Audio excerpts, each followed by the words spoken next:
Hi friends, నేను మీ Jafar. Welcome back to Jafar education. ఈ వీడియోలో మనము పర్స్పెక్టివ్ ఎడ్యుకేషన్కి సంబంధించినటువంటి గ్రాండ్ టెస్ట్ని అయితే కండక్ట్ చేసుకోబోతున్నాము. ఇక్కడ ఒక విషయాన్ని గమనించినట్లయితే ఈ యొక్క గ్రాండ్ టెస్ట్లో మీకు 2012లో వచ్చినటువంటి క్వశ్చన్స్ని కూడా దీంట్లో ఇవ్వడం జరిగింది. సో అవి కూడా మీకు రివిజన్ అనేది అవుతుంది ఈ యొక్క టెస్ట్లో.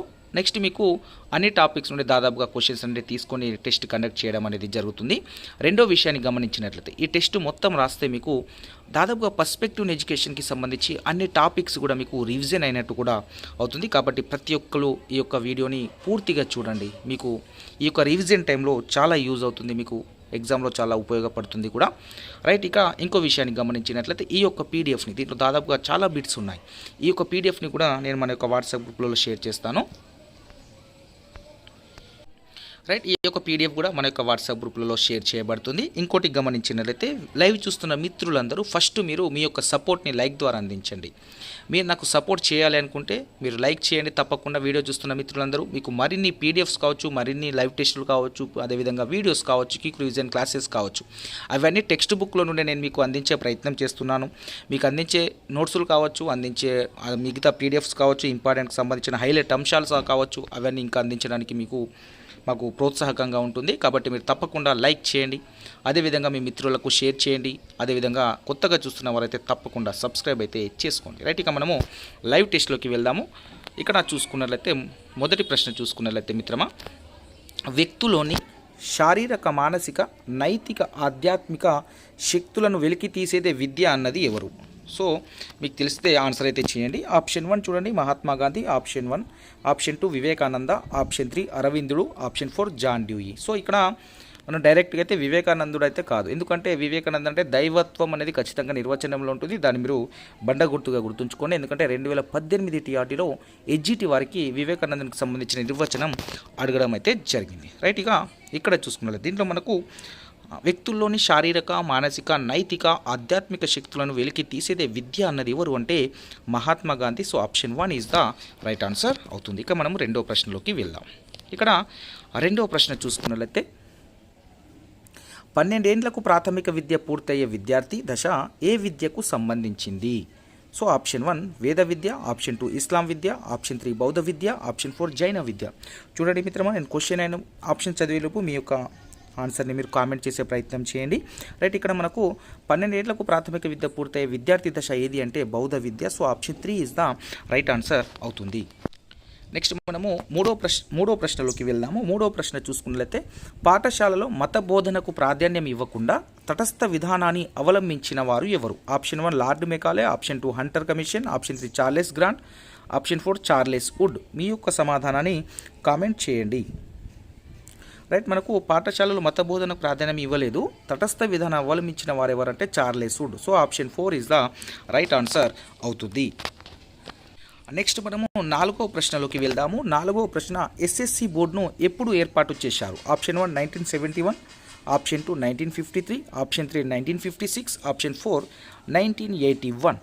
మీ యొక్క సమాధానాన్ని కామెంట్ చేయండి. ఇక్కడ మనకు సరైన సమాధానం వచ్చేసరికి ఆప్షన్ 2 అవుతుంది. ఎస్ఎస్సి బోర్డుని 1953లో ఏర్పాటు చేయడం జరిగింది. నెక్స్ట్ ఇక్కడ 5వ ప్రశ్నలోకి వెళ్దాము. 5వ ప్రశ్న చూసుకున్నట్లయితే విద్యలో చీకటి కాలం అని దేన్ని అంటారు? ఏ సంవత్సరాన్ని అంటారు? ఆప్షన్ 1 1937 నుండి 1944. Option 2 1939 to 1944. Option 3 1937 to 1945. Option 4 1939 to 1945. మీ యొక్క సమాధానాన్ని కామెంట్ చేయండి. ఇక్కడ మనము విద్యలో చీకటి కాలం అని ఏ సంవత్సరాన్ని అంటామంటే ఆప్షన్ 2 1939 టు 1944ని మనము విద్యలో చీకటి కాలంగా చెప్పుకోవడం అనేది జరుగుతుంది. నెక్స్ట్ మనము 6వ ప్రశ్న చూసుకున్నట్లయితే చూడండి మిత్రమా, క్వశ్చన్ యొక్క ఆన్సర్లు మాత్రం మీరు గుర్తుంచుకునే ప్రయత్నం చేయండి. ఒకవేళ తెలియకుండా బాధపడకండి, వాటి యొక్క ఆన్సర్ తెలుసుకుని అంతే. బట్ ఈ టైంలో టెన్షన్ తీసుకోకండి, గుర్తుంటలేవని. ఓకేనా? రైట్, 6వ ప్రశ్న పూర్వ ప్రాథమిక విద్య నుంచి విశ్వవిద్యాలయ విద్య వరకు సమగ్ర నివేదిక సమర్పించిన వారు ఎవరు? Option 1 Gandhi. Option 2 Sadler. Option 3 Sargent. Option 4 Hartog. మీ యొక్క సమాధానాన్ని కామెంట్ చేయండి. రైట్, మనకు సరైన సమాధానం వచ్చేసరికి పూర్వ ప్రాథమిక విద్య నుంచి విశ్వవిద్యాలయ విద్య వరకు సమగ్ర నివేదిక సమర్పించిన వారు Sargent. Option 3 is the right answer అవుతుంది. నెక్స్ట్ మనము 7వ ప్రశ్నలోకి వెళ్దాము. 7వ ప్రశ్న మీరు చూసుకున్నట్లయితే ఒకే తరగతిలో పలుమార్లు ఫెయిల్ అయ్యే విద్యార్థులు బడి మధ్యలో మానేసే విద్యార్థుల గురించి అధ్యయనం చేసింది ఎవరు? Option 1 Hunter commission, option 2 Macaulay, option 3 Woods, అదేవిధంగా ఆప్షన్ 4 హార్టాగ్. మీ యొక్క సమాధానాన్ని కామెంట్ చేయండి. ఇక్కడ చూసుకున్నట్లయితే మనకు ఒకే తరగతిలో పలుమార్లు ఫెయిల్ అయిన విద్యార్థి బడి మధ్యలో మానేసిన విద్యార్థుల గురించి అధ్యయనం చేసింది ఎవరంటే హార్టర్ చేశారు. So option 4 is the right answer అవుతుంది. నెక్స్ట్ మనము ఇక్కడ చూసుకున్నట్లయితే 9వ ప్రశ్న, 9 నుంచి 12 తరగతులు హయ్యర్ సెకండరీ విద్యగా ఉండాలని సూచించిన కమిషన్ ఏది? Option 1 Kothari commission, option 2 Mudaliar commission, option 3 Sargent commission, option 4 Sadler commission. మీ యొక్క సమాధానాన్ని కామెంట్ చేయండి. రైట్, మనకు ఇక్కడ 9 నుంచి 12 తరగతుల వరకు హయ్యర్ సెకండరీ విద్యగా ఉండాలని సూచించిన commission Mudaliar commission. Option 2 is the right answer. Next 10వ ప్రశ్న, institute of advance studies in ఎడ్యుకేషన్ను రూపొందించాలన్న కమిషన్ ఏది? చూడండి, ఐఏఎస్సిను రూపొందించాలన్న కమిషన్ ఏది? Option 1 Kothari commission, option 2 Radhakrishnan commission, option 3 Mudaliar commission, option 4 Sadler commission. మీ యొక్క సమాధానాన్ని కామెంట్ చేయండి. ఇక్కడ institute of advance studies in education ఐఏఎస్సిని రూపొందించాలన్న వారు Kothari commission. So option 1 is the right answer అవుతుంది. నెక్స్ట్ 11వ ప్రశ్న, డిఎస్ కొటారి సూచించిన సామాన్య పాఠశాల వ్యవస్థను బలపరిచిన కమిటీ ఏది? Option 1 Yashpal committee, option 2 Sargent committee, option 3 Ramamurthi committee, option 4 Adiseshaiah committee. మీ యొక్క సమాధానాన్ని కామెంట్ చేయండి. రైట్, మనకు ఇక్కడ చూడండి, డిఎస్ కొటారి గారు సూచించిన సామాన్య పాఠశాల వ్యవస్థను బలపరిచిన committee Rammurthy committee. So option 3 is the right answer అవుతుంది. నెక్స్ట్ మనము 12వ ప్రశ్న ఒకసారి చూసినట్లయితే, ఉపాధ్యాయుడు విద్యార్థిని కింది విషయాల్లో బాగా అవగాహన చేసుకొని బోధించాలి. ఓకేనా? ఆప్షన్ 1 సామాజిక విషయపరంగా, సాంస్కృతిక విషయపరంగా, మూడవది వ్యవహార సంబంధమైన విద్యాపరంగా, ఆప్షన్ 4 పైవన్నీ. మీ యొక్క సమాధానాన్ని కామెంట్ చేయండి. రైట్, ఇక్కడ మనకు ఉపాధ్యాయుడు విద్యార్థిని కింది విషయాల్లో బాగా అవగాహన చేసుకొని బోధించాలి.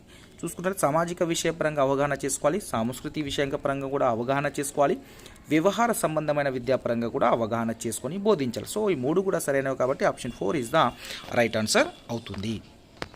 రైట్, ఇక్కడ మనము 13వ ప్రశ్న ఒకసారి చూసినట్లయితే, ఎన్సిఎఫ్ 2005 ప్రకారం 25 నుంచి 40% ప్రశ్నలు కింది ఏ విధంగా ఇవ్వాలి?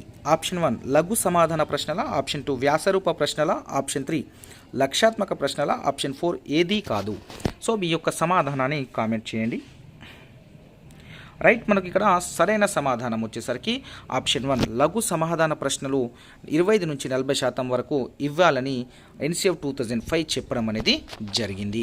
మీరు ఆన్సర్లను కూడా జాగ్రత్తగా గుర్తుంచుకునే ప్రయత్నం అయితే చేయండి. రైట్, ఇక 14వ ప్రశ్న ఒకసారి చూసినట్లయితే, ఎన్సిఎఫ్ 2005 ఏ పాఠ్య ప్రణాళిక విద్యార్థికి బాగా దోహదపడుతుందని తెలిపింది? ఆప్షన్ 1 పని కళా విద్య, ఆప్షన్ 2 శాంతి విద్య, ఆప్షన్ 3 ఆరోగ్య వ్యాయామ విద్య, ఆప్షన్ 4 పైవన్నీ. మీ యొక్క సమాధానాన్ని కామెంట్ చేయండి. రైట్, ఇక్కడ ఎన్సిఎఫ్ 2005 ఏ పాఠ్య ప్రణాళిక విద్యార్థికి బాగా దోహదపడుతుందని చెప్పిందంటే పని కళా విద్య ఉపయోగపడుతుందన్నాడు, శాంతి విద్య ఉపయోగపడుతుందని చెప్పారు, ఆరోగ్య వ్యాయామ విద్య కూడా ఉపయోగపడుతుందని చెప్పారు. So option 4 is the right answer. Next మనము 15వ ప్రశ్నను ఒకసారి గమనించినట్లయితే, ఎన్సిఎఫ్ 2005 ప్రకారం 1-2 తరగతులకు ఇవ్వాల్సిన ఇంటి పని సమయం ఎంత? ప్రతిరోజు గంటన, ఆప్షన్ 2 వారానికి 2 గంటల, ఆప్షన్ 3 ఇంటి పని ఇవ్వకూడదా, ఆప్షన్ 4 ఇక్కడ వారానికి గంటన. మీ యొక్క సమాధానాన్ని కామెంట్ చేయండి. రైట్, మనకు ఎన్సిఎఫ్ 2005 ప్రకారం ఫస్ట్ క్లాస్ సెకండ్ క్లాస్కి ఇంటి పని అనేది ఇవ్వరాదు. So option 3 is the right answer అవుతుంది. మనము 16వ ప్రశ్నను ఒకసారి గమనించినట్లయితే మిత్రమా, ఎన్సిఎఫ్ జాతీయ పాఠ్య ప్రణాళిక చట్టం ఉండాలని సూచించింది ఏంది కింది వాటిలో? ఆప్షన్ 1 ఎన్పిఈ 68, ఎన్పిఈ 86, అదేవిధంగా ఎన్పిఈ 92, అదేవిధంగా పీజీఏ 92. ఇక్కడ చూడండి, ఎన్సిఎఫ్ అంటే జాతీయ పాఠ్య ప్రణాళిక చట్టం ఉండాలని సూచించింది ఎవరని అడిగారు. సో ఎన్పిఈ 68 చెప్పిందా, లేకుంటే ఎన్పిఈ 86 చెప్పిందా, లేకుంటే ఎన్పిఈ 92 చెప్పిందా, పీజీఏ 92 చెప్పిందా? మీ యొక్క సమాధానాన్ని కామెంట్ చేయండి. ఇక్కడ మనకు ఎన్సిఎఫ్ జాతీయ పాఠ్య ప్రణాళిక చట్టం ఉండాలని సూచించింది మనకు 1986. Okay, NPE 1986. Option 2 is the right answer. మనకు జాతీయ విద్యా విధానము 1986 ఎన్సిఎఫ్ 2005 పాఠ్య ప్రణాళిక చట్టం ఉండాలని సూచించడం అనేది జరిగింది. జాగ్రత్తగా గమనించండి. ఇక్కడ 17వ ప్రశ్నను ఒకసారి మీరు గమనించండి. ఆర్టీ 2009 ప్రకారము ఒక విద్యా సంవత్సరంలో 8వ తరగతికి ఉండాల్సిన బోధన గంటలు ఎన్ని? సో ఆప్షన్ 1 800 గంటల, ఆప్షన్ 2 1020 గంటల, ఆప్షన్ 3 1000 గంటల, ఆప్షన్ 4 880 గంటల. మీ యొక్క సమాధానాన్ని కామెంట్ చేయండి.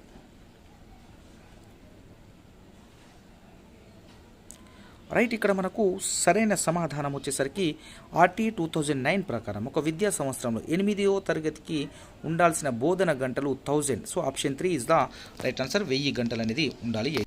రైట్, ఇక 18వ ప్రశ్న ఒకసారి మనము గమనించినట్లయితే ఇక్కడ చూడండి, మనకు 18వ ప్రశ్న, ప్రతికూల బలహీన పరిస్థితులు గల పిల్లలకు ప్రభుత్వ గుర్తింపు పొందిన పాఠశాలలో 1వ తరగతిలో ఆర్టీ యాక్ట్ ప్రకారం ఇవ్వాల్సిన సీట్ల శాతం ఎంత?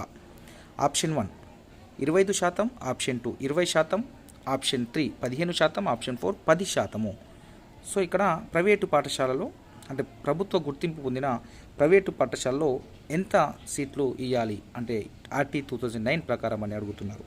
సో ఇక్కడ మనకు సరైన సమాధానం వచ్చేసరికి 25% సీట్లు అనేది ఇవ్వాలి ఆ ప్రైవేట్ స్కూళ్ళలో మన బలహీన వర్గ పిల్లలకు కూడా. రైట్, ఇక్కడ 19వ ప్రశ్న మీరు ఒకసారి గమనించండి.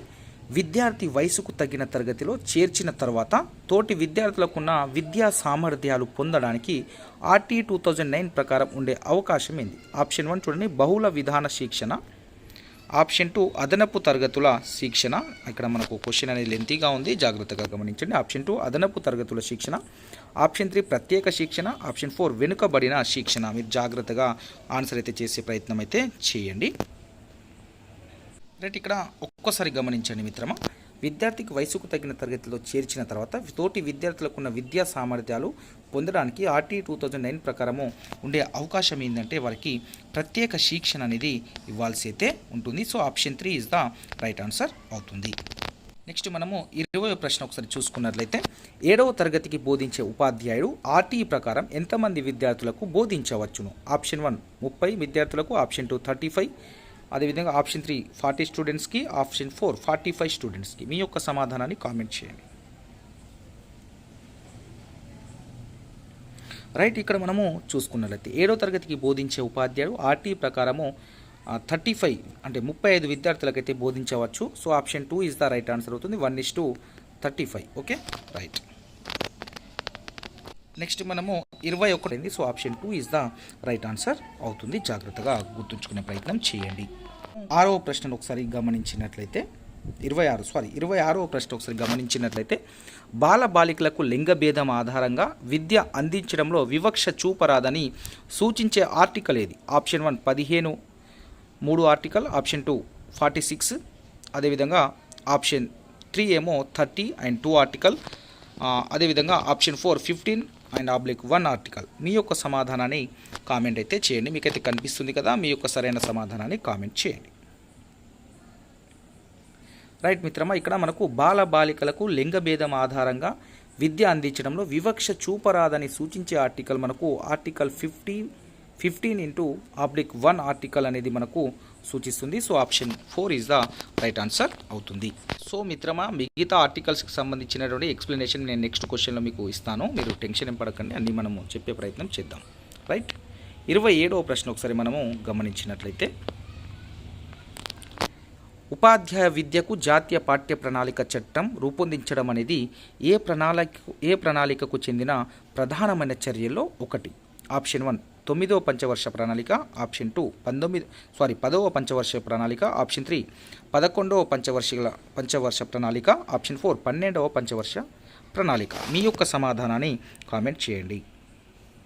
రైట్, ఇక్కడ ఉపాధ్యాయ విద్యకు జాతీయ పాఠ్య ప్రణాళిక చట్టం రూపొందించడం అనేది మనకు దేని యొక్క పంచవర్ష ప్రణాళికలో చెప్పడం అనేది జరిగిందంటే మనకు 11వ పంచవర్ష ప్రణాళికలో చెప్పడం జరిగింది. So option 3 is the right answer అవుతుంది. జాగ్రత్తగా గుర్తుంచుకోండి.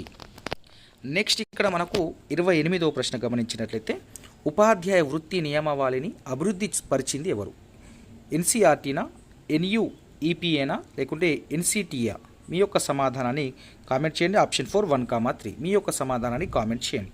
రైట్, ఇక్కడ ఉపాధ్యాయ వృత్తి నియమావళిని అభివృద్ధి పరిచింది ఇక్కడ NCERT and NCT. So option 1, 3 ఇక్కడ ఉంది 4. Option 4 is the right answer. 1, 3 is the మనకు సరైనది అవుతుంది. సో ఎన్సీఆర్టీ వాళ్ళు, అదేవిధంగా ఎన్సిఈటి వాళ్ళు, ఎన్సిటిఈ వాళ్ళు, వీళ్ళిద్దరూ ఉపాధ్యాయ వృత్తి నియమావళిని అభివృద్ధి పరచడం అనేది జరిగింది. జాగ్రత్తగా గుర్తుంచుకోండి.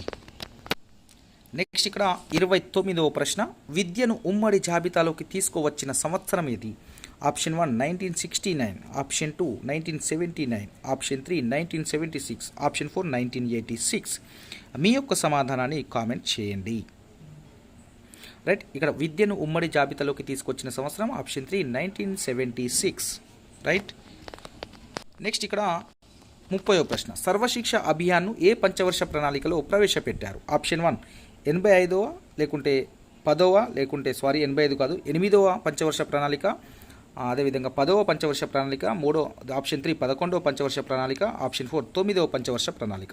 సో మీ యొక్క సమాధానాన్ని కామెంట్ చేయండి. ఇక్కడ మనకు సర్వశిక్ష అభియాన్ను 9వ పంచవర్ష ప్రణాళికలో ప్రవేశపెట్టడం అనేది జరిగింది. So option 4 is the right answer అవుతుంది. జాగ్రత్తగా గుర్తుంచుకోండి. నెక్స్ట్ ఇక్కడ మనము 31వ ప్రశ్న ఒకసారి గమనించినట్లయితే మిత్రమా, బాలికల కోసం బాలమిత్ర కేంద్రాలు ఏం అందిస్తాయి? ఆప్షన్ 1 యూనిఫారాల, ఆప్షన్ 2 సృజనశీల అభ్యసన అవకాశమా, ఆప్షన్ 3 పోటీ పరీక్షలకు నైపుణ్యమా, ఆప్షన్ 4 ఏమో వృత్తిపరమైన హామీనా? మీ యొక్క సమాధానాన్ని కామెంట్ అయితే చేయండి. రైట్, మనకు సరైన సమాధానం వచ్చేసరికి బాలికల కోసం బాలమిత్ర కేంద్రాలు ఏం అందిస్తాయంటే సృజనశీల అభ్యసన అవకాశాన్ని కల్పిస్తాయి. So option 2 is the right answer అవుతుంది. రైట్, ఇక్కడ మనము 32వ ప్రశ్న గమనించినట్లయితే కింది వాటిలో భారతీయ భాషల అధ్యాయాన్ని మొదట ప్రోత్సహించింది ఎవరు? Option 1 Woods dispatch, option 3 Hunter నివేదిక, ఆప్షన్ 4 హార్టాగ్ నివేదిక, ఆప్షన్ 4 మొదాలియర్ నివేదిక. మీ యొక్క సమాధానాన్ని కామెంట్ చేయండి. రైట్, ఇక్కడ భారతీయ భాషల అధ్యాయాన్ని మొదట ప్రోత్సహించింది Wood's dispatch. Option 1 is the right answer అవుతుంది.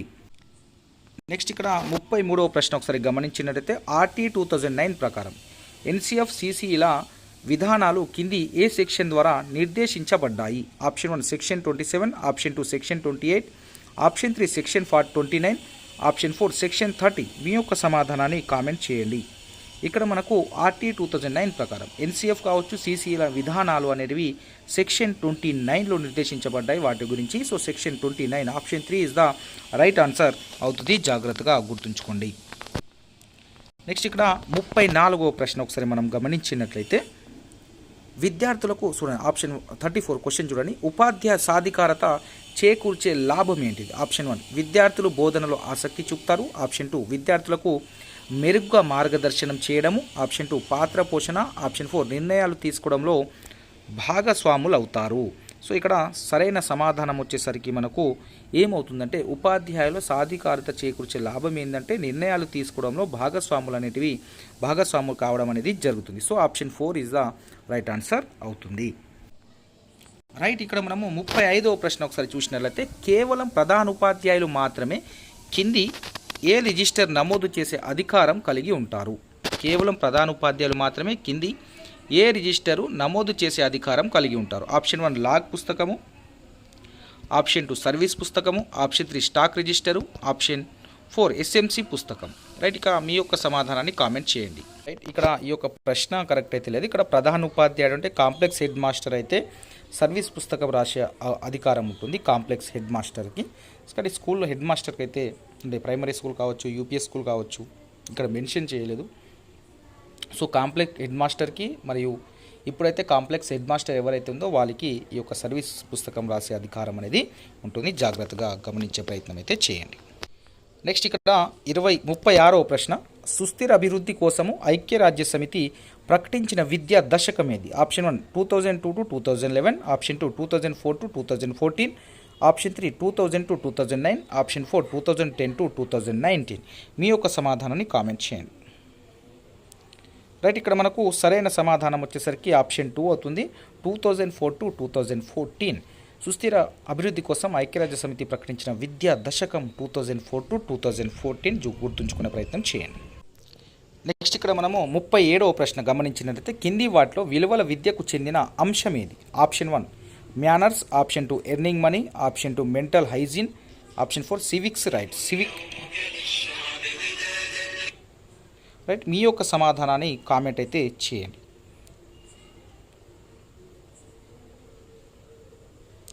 రైట్, ఇక్కడ మనకు సరైన సమాధానం వచ్చేసరికి ఆప్షన్ 2 అవుతుంది. 37 విలువల విద్యకు చెందిన అంశం అన్నారు. సో ఇక్కడ జాగ్రత్తగా గమనిద్దాం మిత్రమా. ఈ యొక్క ప్రశ్న అనేది కరెక్ట్ లేదు, జాగ్రత్తగా మీరు గమనించండి. సో మీరు నెక్స్ట్ ప్రశ్న మనం చూసే ప్రయత్నం చేద్దాము. రైట్, నెక్స్ట్ ఇక్కడ చూసుకున్నట్లయితే తరగతి గది అభ్యాసనానికి అనుకూల వాతావరణం కల్పించడానికి ఉపాధ్యాయుడికి ఉండాల్సిన నైపుణ్యం ఏది? ఆప్షన్ 1 తరగతి గద నిర్వహణ నైపుణ్యము, ఆప్షన్ 2 తరగతి తరచి చూసే ప్రశ్నల నైపుణ్యము, ఆప్షన్ 4 పునశ్చరణ నైపుణ్యము, ఆప్షన్ 4 ఇంటి పని ఇచ్చే నైపుణ్యము. మీ యొక్క సమాధానాన్ని కామెంట్ అయితే చేయండి. ఇక్కడ చూసుకున్నట్లయితే ఉపాధ్యాయుడికి ఉండాల్సింది ఏంటంటే వాతావరణం అంటే ఏంటి, తరగతి గది అభ్యాసనానికి అనుకూల వాతావరణం కల్పించడానికి ఉపాధ్యాయుడికి తరగతి గది నిర్వహణ నైపుణ్యం ఉండాలి. So option 1 is the right answer అవుతుంది. నెక్స్ట్ మనం ఇక్కడ 39వ ప్రశ్న ఒకసారి గమనించినట్లయితే విమర్శనాత్మక బోధన శాస్త్రాన్ని NCF 2005 ప్రకారం ఉపాధ్యాయ విద్యతో పాటు ఎక్కడ ఆచరణలో పెట్టాలి? సో ఎలిమెంటరీ విద్యనా, ఉన్నత విద్యనా, పాఠశాల విద్యనా, సెకండరీ విద్యనా? మీ యొక్క సమాధానాన్ని కామెంట్ చేయండి. రైట్, ఇక్కడ మనకు విమర్శనాత్మక బోధన శాస్త్రాన్ని NCF 2005 ప్రకారం ఉపాధ్యాయ విద్యతో పాటు పాఠశాల విద్యలో కూడా ఆచరణలో అయితే పెట్టాలి. So option 3 is the right answer. Next ఇక్కడ 40వ ప్రశ్నను ఒకసారి గమనించినట్లయితే భారతీయ విశ్వవిద్యాలయ చట్టాన్ని ఆమోదించిన సంవత్సరం ఏది? Option 1 1910, option 2 1912, option 3 1907, option 4 1904. మీ యొక్క సమాధానాన్ని కామెంట్ చేయండి. రైట్, ఇక్కడ మనకు భారతీయ విశ్వవిద్యాలయ చట్టాన్ని ఆమోదించిన సంవత్సరం 1904. Option 4 is the right answer అవుతుంది, గమనించండి. నెక్స్ట్ ఇక్కడ 41వ ప్రశ్న చూసుకున్నట్లయితే బడి బయట బాలకిలకు ప్రవేశపెట్టిన కేజీబీయులు ఏ తరగతి నుంచి విద్యను అందిస్తున్నాయి? సో ఆప్షన్ 1 5వ తరగతి, ఆప్షన్ 2 6వ తరగతి, ఆప్షన్ 3 1వ తరగతి, ఆప్షన్ 4 9వ తరగతి. మీ యొక్క సమాధానాన్ని కామెంట్ చేయండి. సో ఇది అందరికీ తెలిసినటువంటిదే, కేజీబీయులు 6వ తరగతి నుంచి విద్యను అందించడం జరుగుతుంది. So option 2 is the right answer. Next మనము 42వ ప్రశ్న ఒకసారి గమనించినట్లయితే ఉపాధ్యాయ విద్యకు సంబంధించినది అంటే సరికానిది అని అడుగుతున్నారు. ఆప్షన్ 1 చూడండి, ఓబీబీనా, ఆప్షన్ 3 NCERTనా, ఆప్షన్ 3 SSAనా, డైటా. సో ఇక్కడ ఉపాధ్యాయ విద్యకు సంబంధించినది ఓబీఓ మన బ్లాక్ బోర్డ్ అనేది అవుతుంది, OBB. So option 1 is the right answer అవుతుంది. నెక్స్ట్ ఇక్కడ మనము 43వ ప్రశ్న ఒకసారి చూసుకున్నట్లయితే సార్వజనీన ప్రాథమిక విద్యకు పాటుపడిన వారు ఎవరు? ఆప్షన్ 1 గాంధీ, ఆప్షన్ 2 అరవిందుడు, ఆప్షన్ 3 గోఖలే, ఆప్షన్ 4 యశ్పాల్. మీ యొక్క సమాధానాన్ని కామెంట్ చేయండి. మనకి ఇక్కడ సార్వజనీన ప్రాథమిక విద్యకు పాటుపడిన వారు ఎవరు అంటే గోఖలే గారు పాటుపడడం జరిగింది. So option 3 is the right answer. జాగ్రత్తగా గమనించండి, గుర్తుంచుకునే ప్రయత్నం చేయండి. నెక్స్ట్ ఇక్కడ మనం చూసుకున్నట్లయితే 1వ ప్రశ్న ఇక్కడ మనం చూద్దాం. ఇక్కడ ఓయూకస్ అనేది ఏ భాష పదం? ఆప్షన్ 1 లాటిన్ పదమా, గ్రీకు పదమా, ఫ్రెంచి పదమా, జర్మనీ పదం? మనకు పర్యావరణ విద్య కూడా మనకైతే ఉంది ఆల్రెడీ సిలబస్లో. ఇక్కడ చూసుకున్నట్లయితే మీ యొక్క సమాధానాన్ని అయితే కామెంట్ చేయండి. రైట్, ఇక్కడ మనకు ఓఈకాస్ అనేది మనకు గ్రీకు భాష పదం అవుతుంది. Option 2 is the right answer అవుతుంది. ఒకసారి మనం ఎక్స్ప్లెనేషన్ చూసే ప్రయత్నం అయితే చేద్దాం. ఇక్కడ పర్యావరణం ఎకాలజీ అనేది ఆంగ్ల పదం అవుతుంది. ఎకాలజీ అనేది ఏమవుతుంది? ఆంగ్ల పదం అవుతుంది. ఇక్కడ ఓఈకస్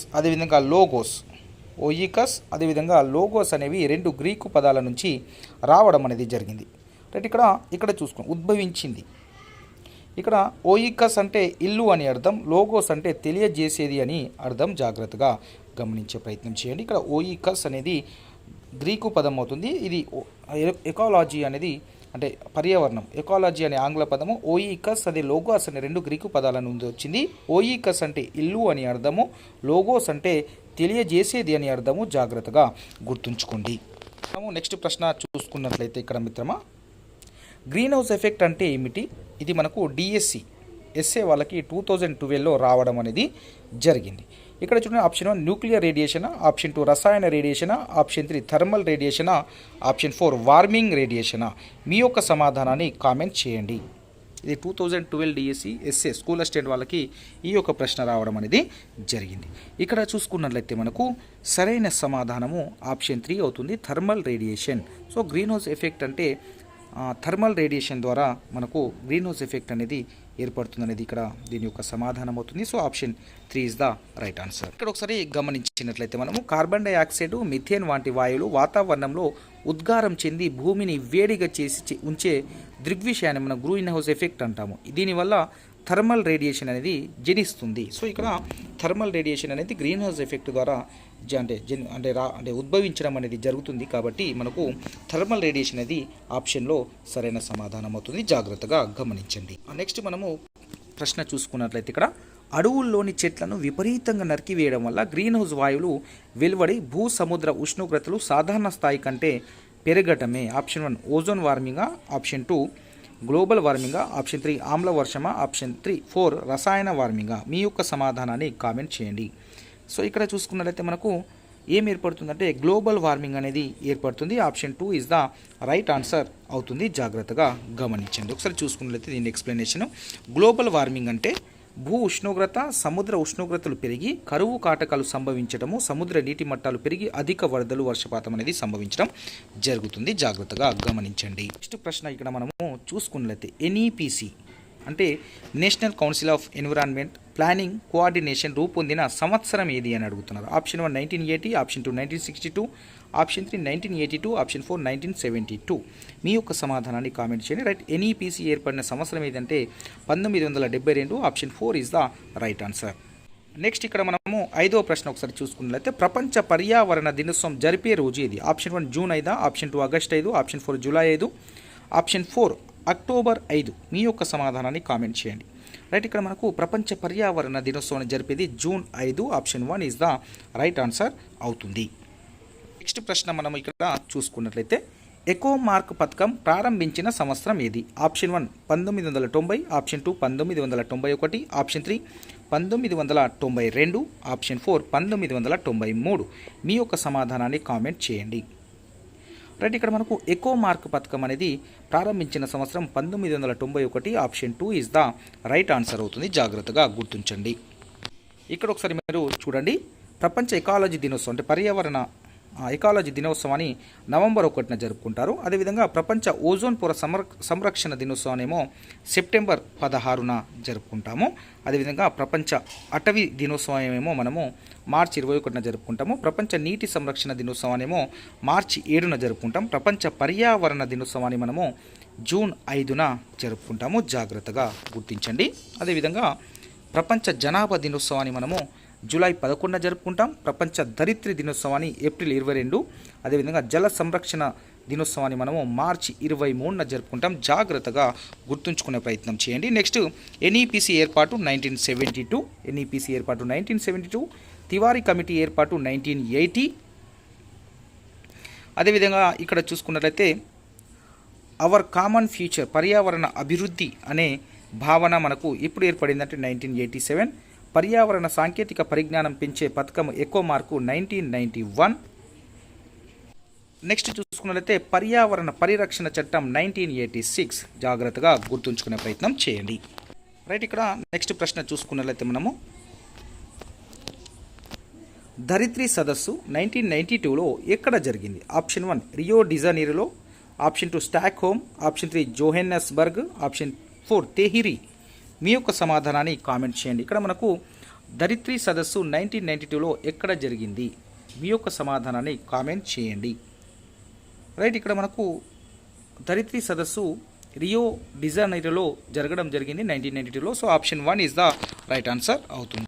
మనము నెక్స్ట్ ప్రశ్న ఇక్కడ చూసుకున్నట్లయితే మిత్రమా సుస్థిర అభివృద్ధి లక్ష్యం ఏది. ఆప్షన్ 1 వనరులను వినియోగించుకోవడం, ఆప్షన్ 2 వనరులను పరిరక్షించడము, ఆప్షన్ 3 వనరులను అభిలషణీయ వినియోగము, ఆప్షన్ 4 అన్ని వనరుల సమీకరణ. ఇక్కడ మనకు సుస్థిర అభివృద్ధి లక్ష్యం అంటే వనరులను పరిరక్షించడము. Option 2 is the right answer.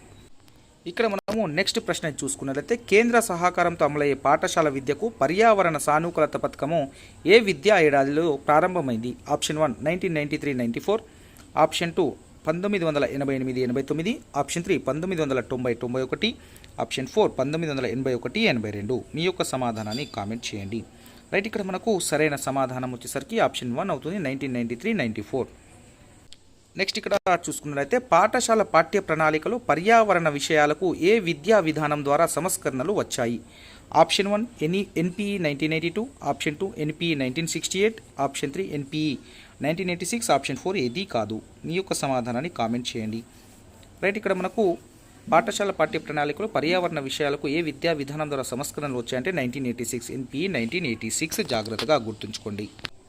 Next ఇక్కడ 11వ ప్రశ్న ఇక్కడ చూసుకున్నట్లయితే ఒకసారి మనము కింది ఏ రాజ్యాంగ కల్పన ద్వారా అల్పసంఖ్యాకులు విద్యా సంస్థలను స్థాపించడానికి నిర్వహించడానికి హక్కు కల్పించారు? Option 1 article 30, option 4 article 45, option 3 article 28, option 4 article 29.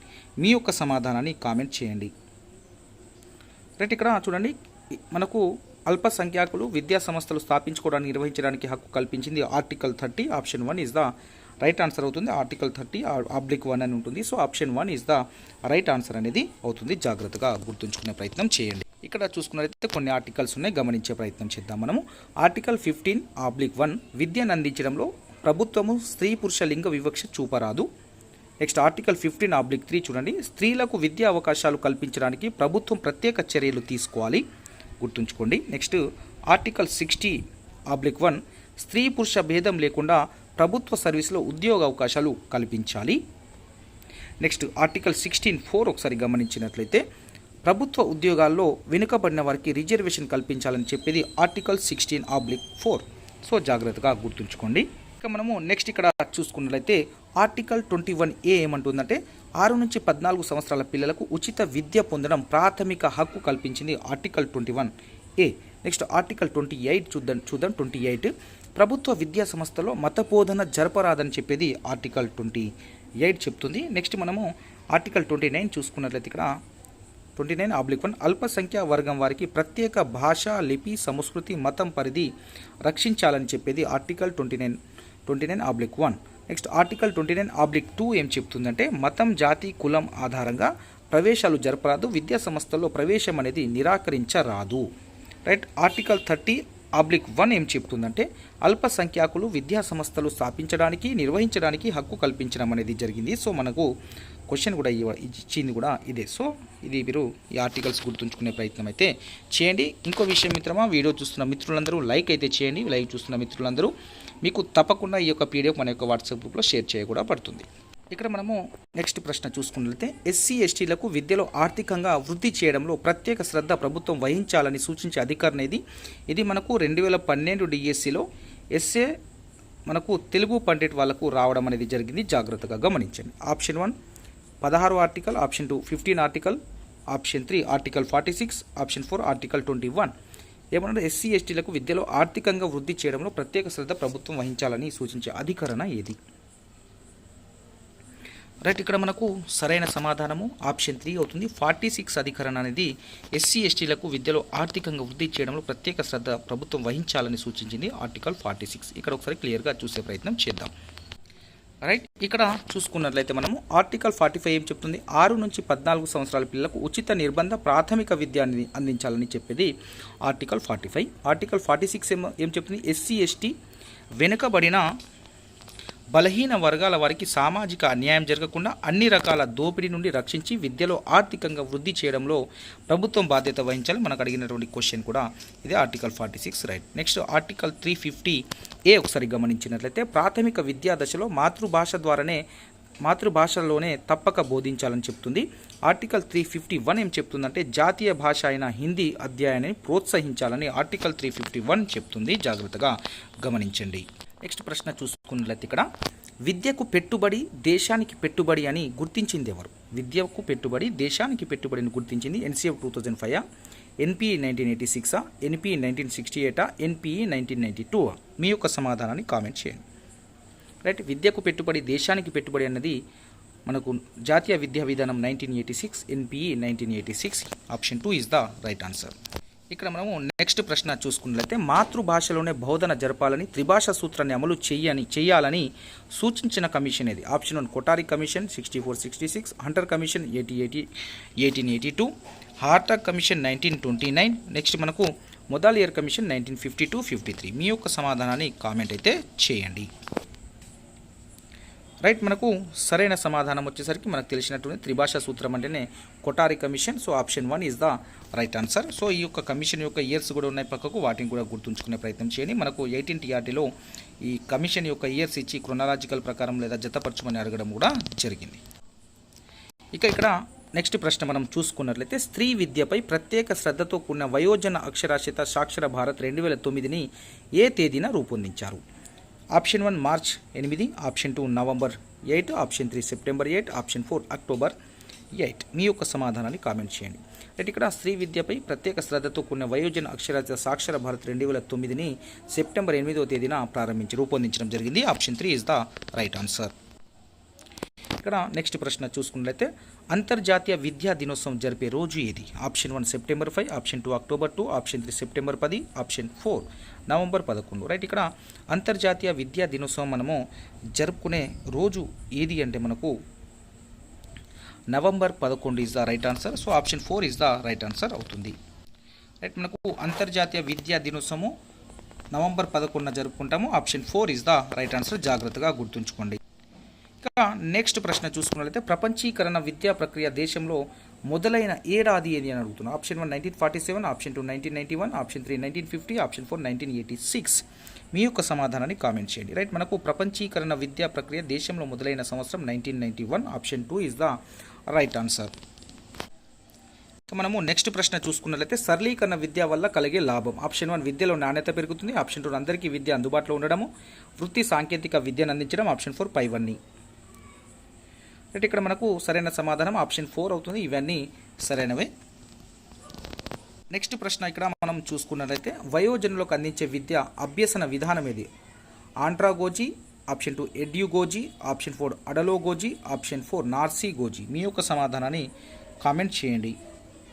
Right, ఇక్కడ వయోజనులకు అందించే విద్య అభ్యసన విధానము andragogy. So option 1 is the right answer అవుతుంది. రైట్, మనము నెక్స్ట్ ప్రశ్న చూసుకున్నట్లయితే కౌమర దశలోని బాలికల సాధికారతను పెంపొందించే పథకం ఏది? ఆప్షన్ 1 యువశక్తి Yojana, option 2 కిషోర Shakti Yojana, option 3 child శక్తి యోజన, ఆప్షన్ 4 బాలిక శక్తి యోజన. మీ యొక్క సమాధానాన్ని కామెంట్ చేయండి. ఇక్కడ మనకు కౌమర దశలోని బాలికల సాధికారతను పెంపొందించే పథకం Kishore Shakti Yojana. Option 2 is the right answer అవుతుంది. నెక్స్ట్ ఇక్కడ 21వ ప్రశ్న చూసుకున్నట్లయితే విద్యార్థి సాంఘిక అభ్యసనంలో ప్రధాన పాత్ర పోషించేది పాఠశాలనా, సమాజమా, కుటుంబమా, మీడియానా? మీ యొక్క సమాధానాన్ని కామెంట్ చేయండి. రైట్, ఇక్కడ విద్యార్థి సామాజిక అభ్యసనంలో ప్రధాన పాత్ర పోషించేది కుటుంబం. So option 3 is the right answer అవుతుంది. కుటుంబం అనేది సాంఘిక అభ్యసనంలో ప్రధాన పాత్ర అనేది పోషిస్తుంది. నెక్స్ట్ ప్రశ్న ఇక్కడ మనము చూసుకున్నట్లయితే డిస్ఫేసియా దేనికి సంబంధించినది? డిఎస్సి 2012లో వచ్చినటువంటి ప్రశ్న. చూడండి, ఆప్షన్ 1 భాషణ వైకల్యమా, ఆప్షన్ 2 అంకగణిత వైకల్యమా, ఆప్షన్ 3 పఠన వైకల్యమా, ఆప్షన్ 4 లేఖన వైకల్యమా? మీ యొక్క సమాధానాన్ని కామెంట్ చేయండి. ఇక్కడ చూసుకున్నట్లయితే చూడండి, డిస్ఫేసియా అనేది దీనికి సంబంధించింది అంటే భాషణ వైకల్యానికి సంబంధించింది. So option 1 is the right answer అవుతుంది. జాగ్రత్తగా గమనించే ప్రయత్నం చేయండి. నెక్స్ట్ ప్రశ్న మనము చూసుకున్నట్లయితే మిత్రమా సహిత విద్య ఎవరికి ఉద్దేశించినది? ఆప్షన్ 1 ప్రతిభావంతులక, ప్రత్యేక అవసరాలు గల పిల్లలక, సాధారణ పిల్లలక, అందరిక? మీ యొక్క సమాధానాన్ని కామెంట్ చేయండి. రైట్, ఇక్కడ మనం చూసుకున్నట్లయితే మనకు సహిత విద్య అనేది అందరికీ ఉద్దేశించబడింది. Option 4 is the right answer అవుతుంది. ఇక మనము నెక్స్ట్ ప్రశ్న చూసుకున్నట్లయితే ప్రతి పాఠశాలలో ఎవరి కోసం ఒక ర్యాంప్ ఉండాలి? బలహీన వర్గం కోసమా, ప్రత్యేక అవసరాలు గల పిల్లలక, గ్రామీణ విద్యార్థులక, ధనిక పిల్లలక? మీ యొక్క సమాధానాన్ని కామెంట్ చేయండి. ఇక్కడ ప్రతి స్కూల్లో ఒక ర్యాంప్ అనేది ప్రత్యేక అవసరాలు గల పిల్లల కోసం ఏర్పాటు చేయడం అనేది జరుగుతుంది. Option 2 is the right answer అవుతుంది. మీరు ఒకసారి గమనించండి. దీని మీద మీకు అవగాహన కలిగి ఉంటే భాషణ వైకల్యాల మీద ఖచ్చితంగా మీకు మార్క్ అయితే వచ్చే అవకాశం ఉంది. చూడండి, ఇక్కడ డిస్లెక్సియా అంటే పఠన వైకల్యం, జాగ్రత్తగా గుర్తుంచుకోండి. ఉచ్చారణ దోషాలు ఉండడము, పదాలు ఉపయోగించడం తడబడము ఉంటే మనకు డిస్లెక్సియాగా మనము గుర్తించాలి. ఈ 3 జాగ్రత్తగా గుర్తించండి. ఓకేనా? రైట్. నెక్స్ట్ అలెక్సియా అంటే ముద్రణ రూపంలో ఉన్న అంశాలు చదవడంలో అనాసక్తత ఉంటే మనం అలెక్సియా అని అంటాం. జాగ్రత్తగా గుర్తుంచండి. డిస్గ్రాఫియా అంటే రాయడంలో ఇబ్బంది పడడము, లేఖన వైకల్యం ఉంటే దాన్ని మనం డిస్గ్రాఫియాగా చెప్పుకుంటాం. జాగ్రత్తగా గుర్తుంచుకోండి. నెక్స్ట్ పాయింట్ చూసుకున్నట్లయితే ఇక్కడ గ్రాఫియా. సో ఇక్కడ అగ్రాఫియా అంటే రాయడంలో అనాసక్తత ఉంటే అగ్రాఫియా అంటాం. డిస్సేఫియా అంటే భాషణ వైకల్యం. ఇంతకుముందు అడిగినటువంటి ప్రశ్న 2012లో వచ్చింది. సో దీంట్లో ప్రతిసారి ప్రశ్న అనేది రావడం జరుగుతుంది, రిపీట్ అవుతూ ఉంటుంది. కాబట్టి జాగ్రత్తగా వీటిని చూసుకొని వెళ్ళండి. ఇక నెక్స్ట్ ప్రశ్న చూసుకున్నట్లయితే ఇక్కడ నెక్స్ట్ చూడండి. ఎదుటి వ్యక్తితో మాట్లాడడంలో, ఎదుటి వ్యక్తి మాట్లాడితే అర్థం చేసుకోవడంలో ఇబ్బంది పడడం ఉంటే మనము ఈ డిస్ఫేసియాగా మనము అయితే గుర్తించాల్సి అయితే ఉంటుంది. డిస్ఫేసియా అంటే భాషణ వైకల్యం. అఫేసియా అంటే ముఖ కవలికలు అర్థం చేసుకోవడంలో ఇబ్బంది పడడాన్ని మనం అఫేసియా అంటాము. అదేవిధంగా డిస్కాలిక్యులియా అంటే గణిత వైకల్యం. అంటే గణిత ప్రక్రియ చేయడంలో ఇబ్బంది పడడం, తప్పులు చేయడం చేస్తే డిస్కాలిక్యులియా అని అంటాము. జాగ్రత్తగా గుర్తుంచుకునే ప్రయత్నం చేయండి. ఇక మనము నెక్స్ట్ ప్రశ్న చూస్తున్నాం. సక్సెస్ పాఠశాలలో స్టేట్ సిలబస్ను ప్రవేశపెట్టాలన్నవారు ఎవరు? Option 1 Yashpal committee, option 2 Kothari commission, option 2 Ishwarbhai Patel committee, option 4 Radhakrishnan commission. మీ యొక్క సమాధానాన్ని కామెంట్ చేయండి. రైట్, మనకు సరైన సమాధానం వచ్చేసరికి Yashpal committee. Option 1 is the right answer. Success పాఠశాలలో స్టేట్ సిలబస్ ప్రవేశపెట్టాలన్నవారు యశ్పాల్ కమిటీ. సో గుర్తుంచుకోండి. నెక్స్ట్ ప్రశ్న చూసుకున్నట్లయితే ఎన్పిఈజిఈఎల్ రూపొందించిన ఏడాది ఏది? Option 2 2022-23, option 2 2003 option 1 2002-2003, option 2 2003-2004, option 3 2004-2005, option 4 2005-2006. మీ యొక్క సమాధానాన్ని కామెంట్ చేయండి. రైట్, ఇక్కడ మనకు ఎన్పిఈజిఎల్ అనేది 2003-2004లో ఏర్పడింది. Option 2 is the right answer.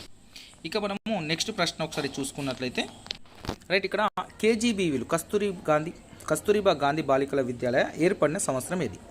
Option 1 2003-2004, option 2 2002-2003, option 4 2004-2005, option 4 2005-2006. మీ యొక్క సమాధానాన్ని కామెంట్ చేయండి.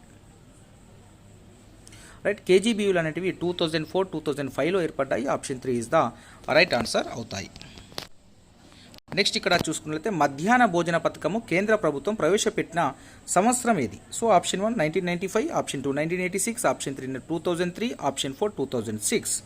మీ యొక్క సమాధానాన్ని కామెంట్ చేయండి. ఇక్కడ మధ్యాహ్న భోజన పథకాన్ని కేంద్ర ప్రభుత్వము 1995లో ప్రవేశపెట్టింది. Option 1 is the right answer అవుతుంది. జాగ్రత్తగా గుర్తించండి.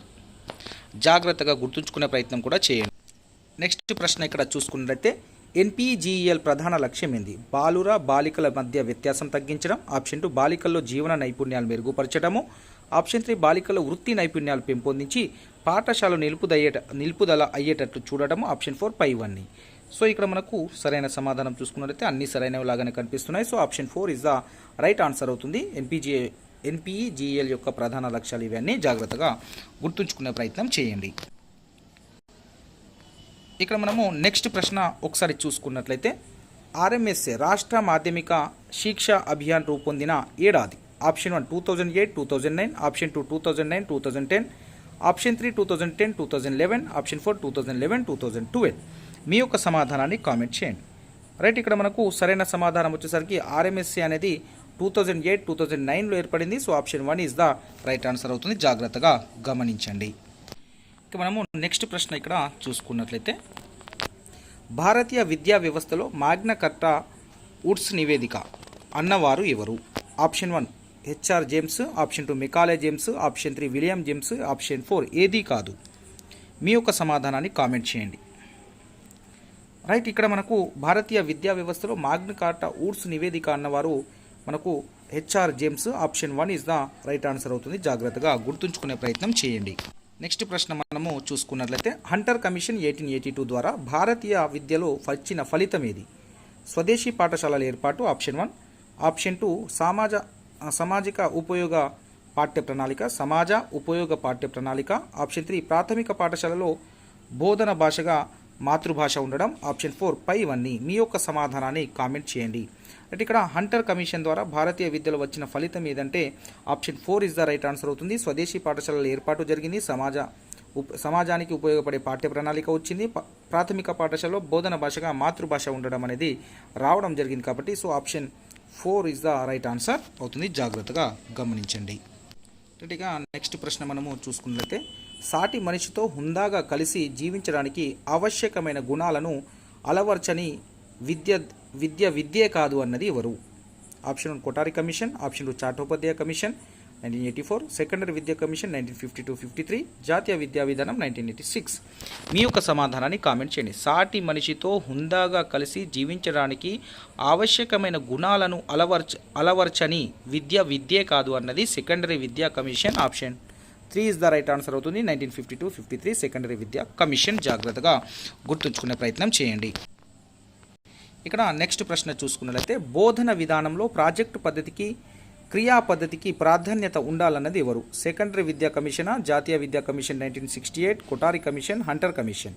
మీ యొక్క సమాధానాన్ని కామెంట్ చేయండి. రైట్, బోధన విధానంలో ప్రాజెక్టు పద్ధతికి క్రియా పద్ధతికి ప్రాధాన్యత ఇచ్చింది సెకండరీ విద్యా commission. So option 1 is the right answer అవుతుంది. జాగ్రత్తగా గుర్తుంచుకోండి.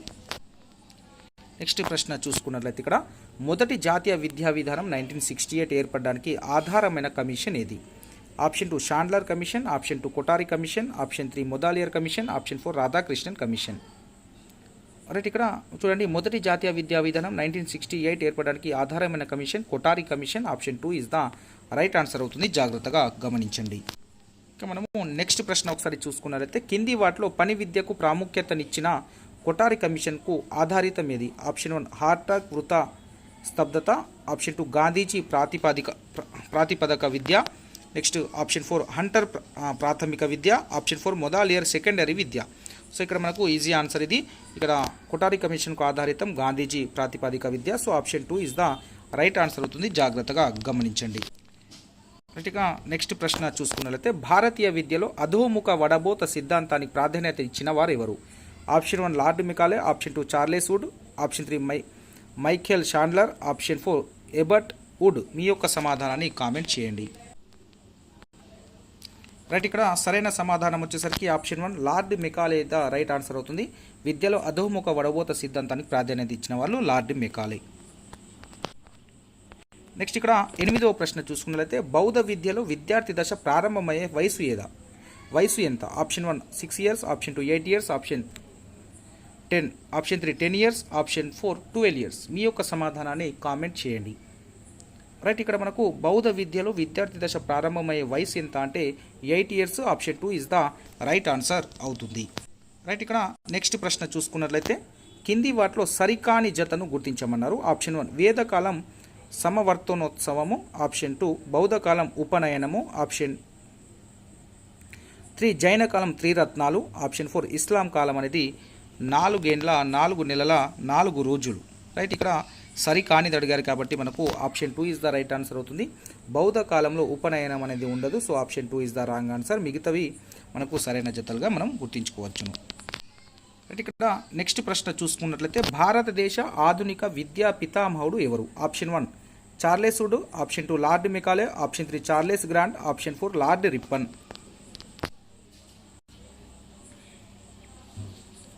రైట్, ఇక్కడ భారతదేశ ఆధునిక విద్యా పితామహుడు Charles Grant. Option 3 is the right answer అవుతుంది. జాగ్రత్తగా గుర్తుంచుకోండి.